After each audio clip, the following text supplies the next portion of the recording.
ఏడు స్వరాలే ఏడు కొండలై వెలసిన కలియుగ విష్ణు పదం అన్నమయ్య జననం ఇది అన్నమయ్య జననం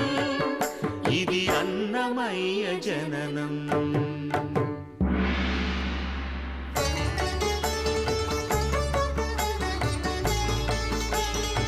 హరిషడ్వర్గము తెగనరికే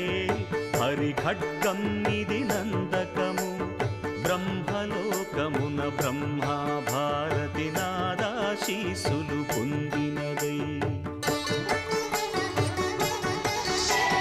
శివలోకమున చిద్విలాసమున ఘమరుధ్వనిలో గమకితమై దివ్య సభలలో